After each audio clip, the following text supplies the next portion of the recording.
Everybody, welcome to Freedom Talk. I am so delighted to welcome Peter Ticktin here. Peter is an amazing person. He has such a heart for the people, and I've been very blessed to be getting to know him lately. Peter, thank you. Thank you for coming on. It's really a pleasure. There's so many important things to discuss, and I'm really happy here to talk.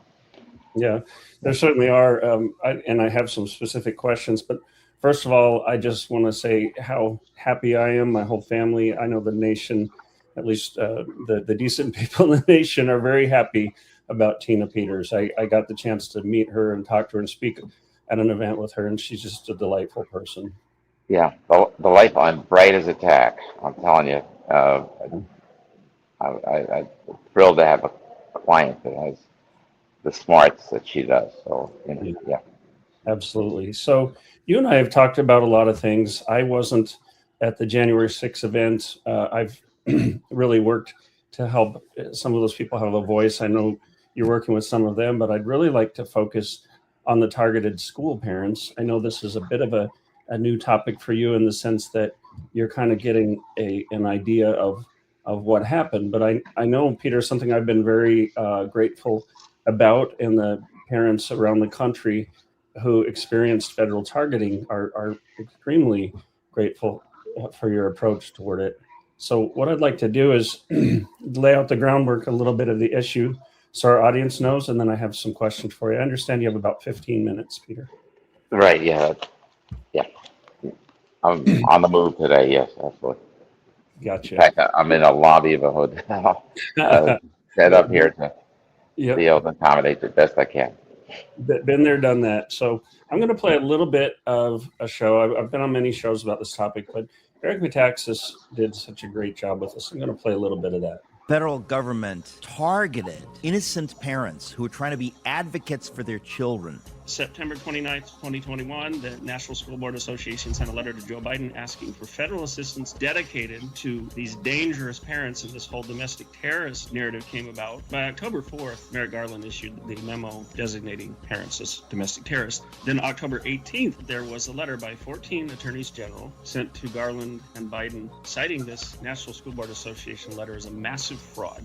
1 week ago, in a letter dated October 18th, 2021, my fellow attorneys general and I laid out the facts surrounding the massive fraud that the National School Board Association has perpetrated on the American people. In a letter to the Department of Justice, NSBA accused parents throughout the United States of, quote, domestic terrorism and hate crimes, warranting the invocation of the Patriot Act in regards to domestic terrorism. We've never seen it in our lifetimes until the nonsense of COVID and the masking and the mandates started to happen. Nobody had ever seen anything like this in our lifetimes. We would never dream that mayors and governors could be so wicked, that school boards could be so wicked. Really, the ugly underbelly of our fellow Americans. We saw it, and it's hideous.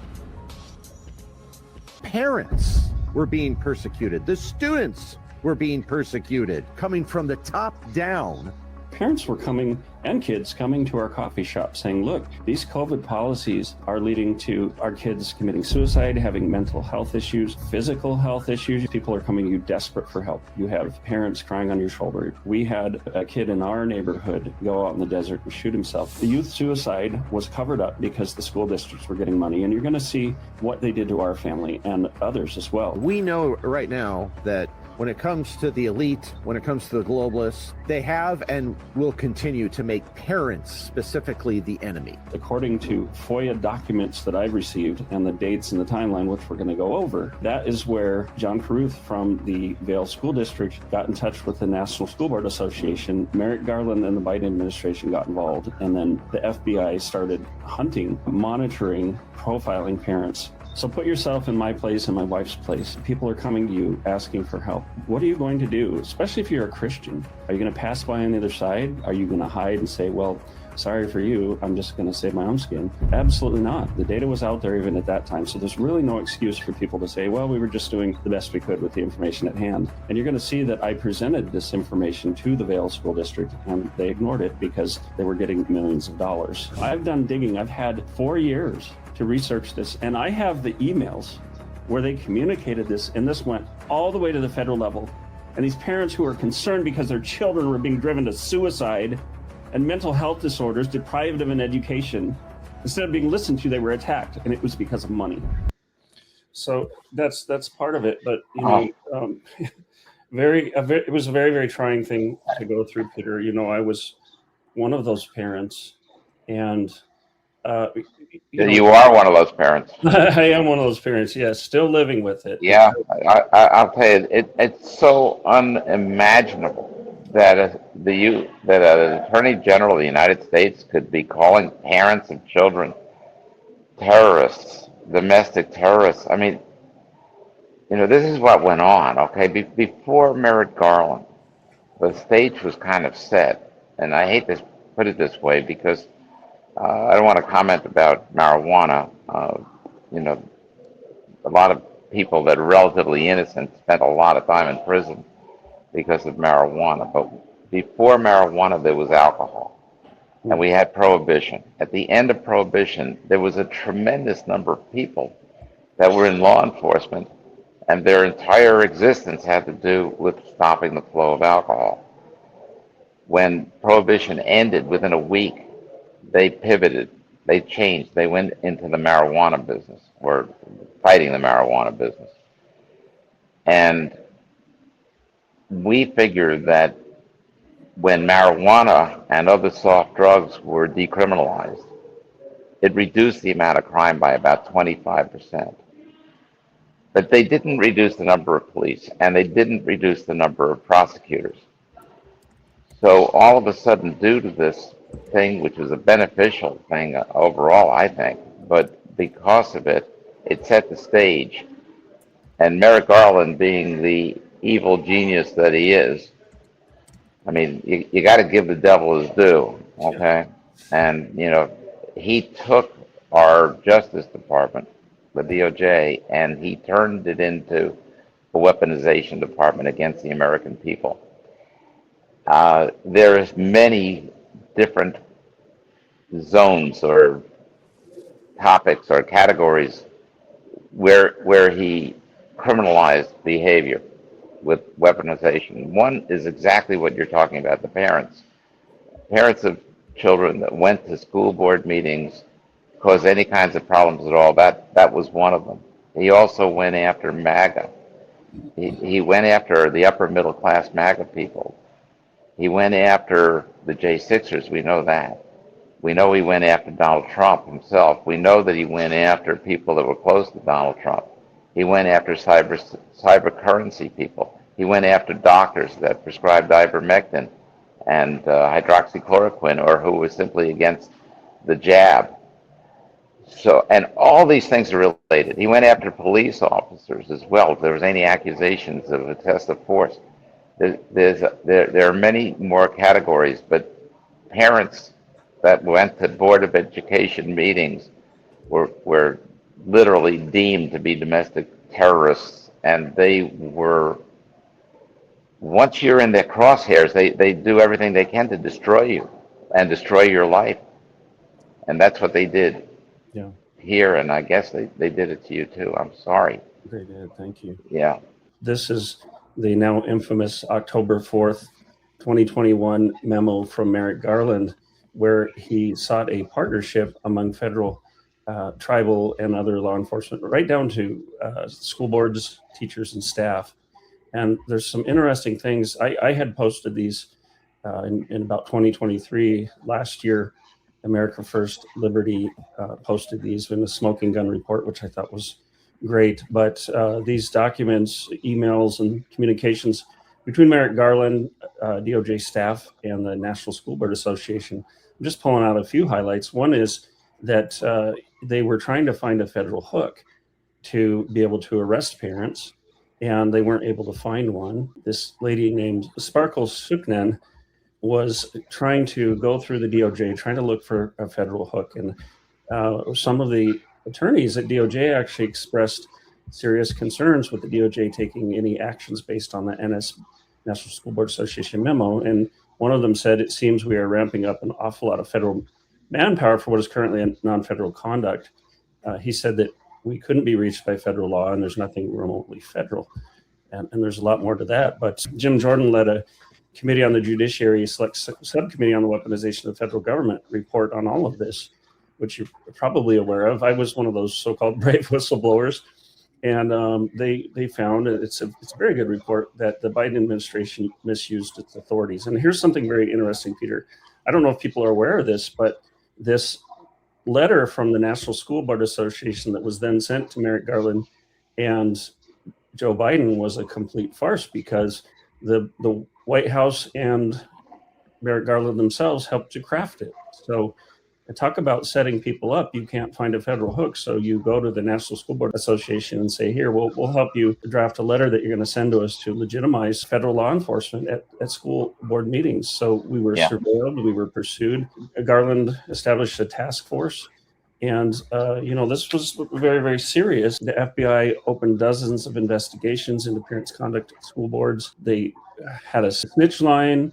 And Garland later admitted before this committee in testimony that the sole basis of his memorandum, which set the FBI on parents with a threat tag called EduOfficials in the FBI's Counterterrorism and Criminal Division, was based solely on that NSBA letter that they helped craft. This is completely corrupt. So internal executive branch documents indicate the Biden administration's use of federal law enforcement and counterterrorism resources is an example of government weaponization against American parents, and it goes on.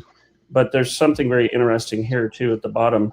The FBI later opened dozens of investigations into parents' conduct at school boards, but it mentioned somewhere that they were going after the rise in criminal conduct, and that's completely inaccurate, because at this point, no parents had been convicted of any crime. And the National School Board Association came back and ended up writing a letter of apology saying, we had no basis for sending this letter out.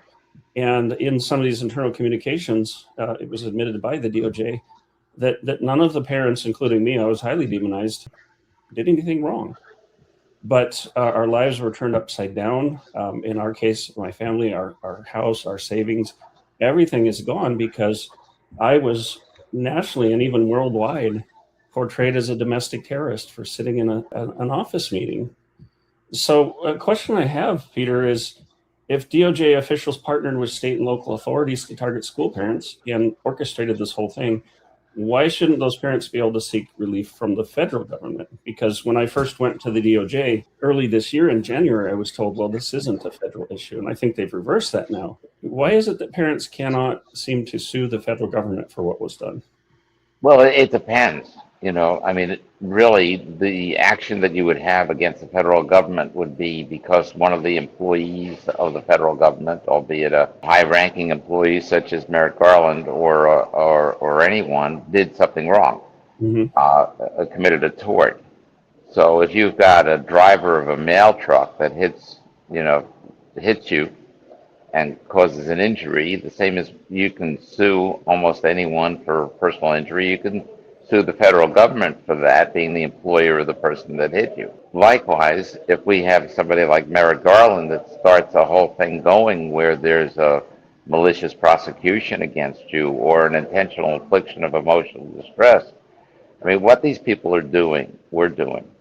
And they're still alive, and they're still doing what they need to do in order to accomplish their goals. And their goals are very dangerous goals.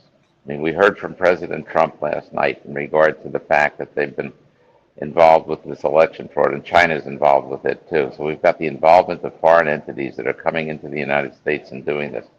It's all related. Everything is connected. This war against the parents was also politically motivated because they wanted to silence dissent before an election. It's all politically motivated. It's all part of the takeover of the country by the Chinese and by other interests such as the World Economic Forum. So, and that's what the whole shot was all about. So, everything's related here. Nothing is independent and separate. They went after the parents as part of the entire scheme to take over our country.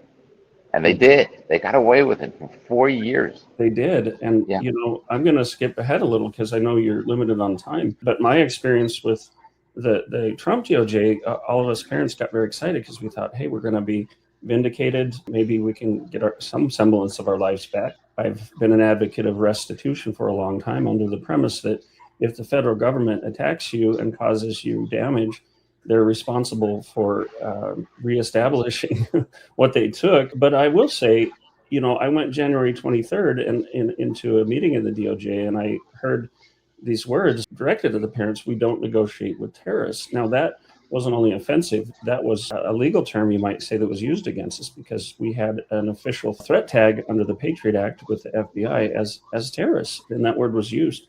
So basically, all of the targeted parents I've spoken to, and I know this topic more than anyone else, feel ignored, like the DOJ is not addressing the problem. No, there could be legal action against them. In fact, I'm planning on doing legal action against them in the appropriate cases where I can. And Good. so same way as I'm helping the J6ers, Mm-hmm. I've got to be able to help the parents, because what the wrong that was done to them is not going to be redressed unless somebody steps up and does it. I'm doing it.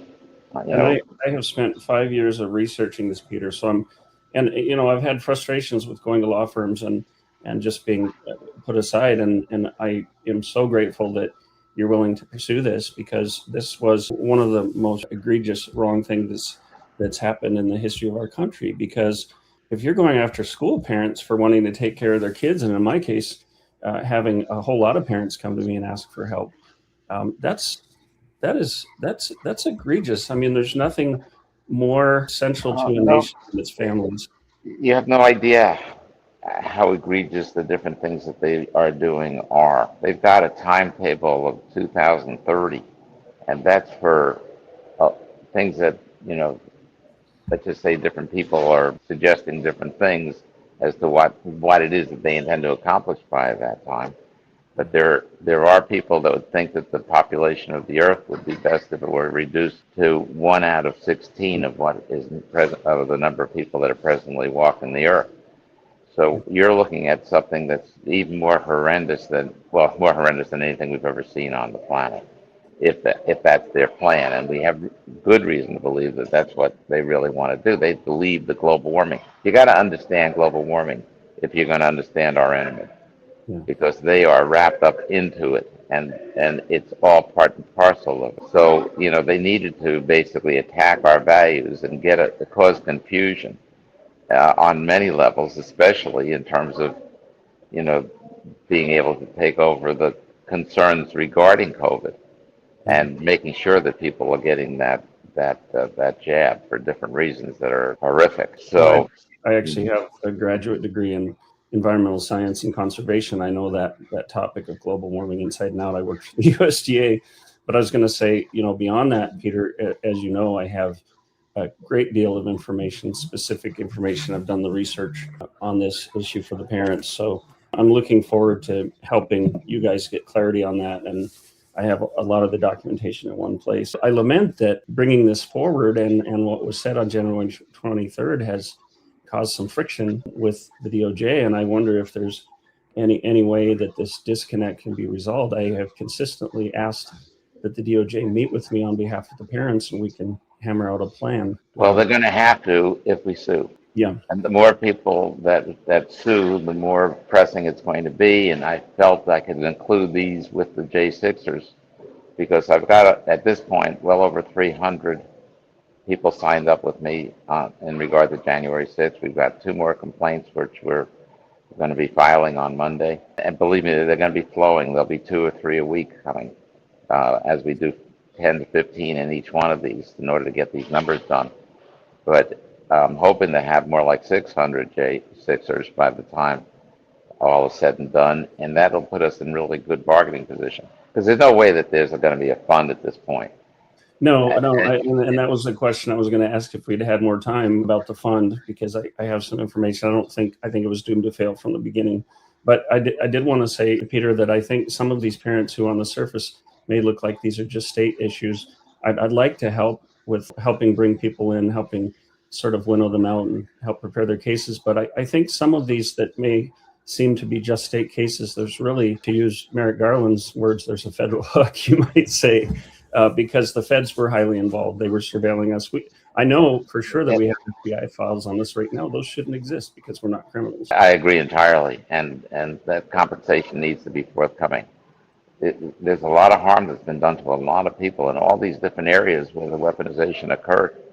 Thankfully, we have a president, I'm sorry to say, due to his own experiences, but because he would have understood it one way or the other. I know Donald Trump, and I know that he gets it.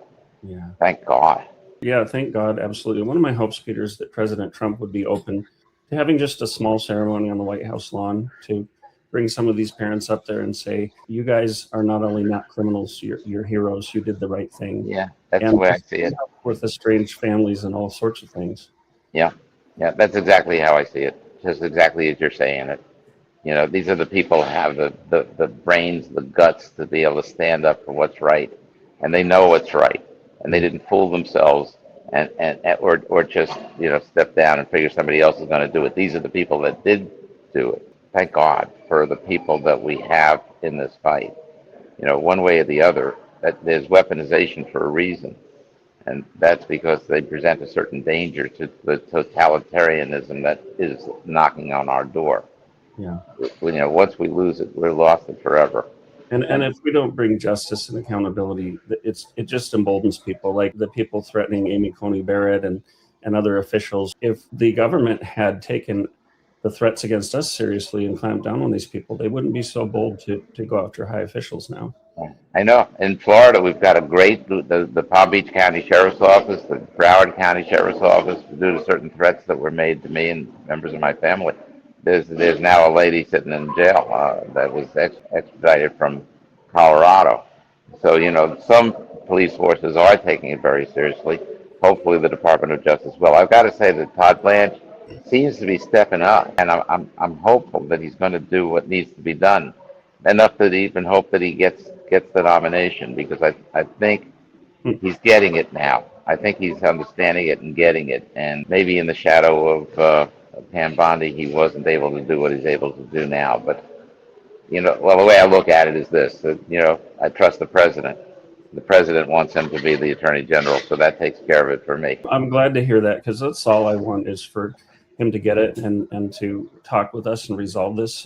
I have no personal animosity toward him, but I will say our experience, and I'm reflecting what the parents tell me, has been pretty dismal. So I would love to talk to Todd Blanche. I'd love to make amends and say, let's fix this together instead of having to sue and take an adversarial approach. Oh, no, we got to sue. There's no question about that.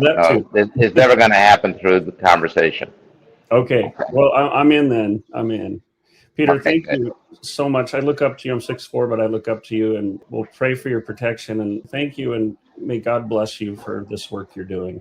Oh, thank you. Thank you. Take care. By the way, 6'4". I used to be a little bit taller. It's funny how all of a sudden you turn around and you're almost 3 inches less. But, that at least I have my health, even if I'm a little shorter. Yeah. So, well, I'll get there. So thank you, sir. Yeah. Thank you for taking the time. Okay, you take care.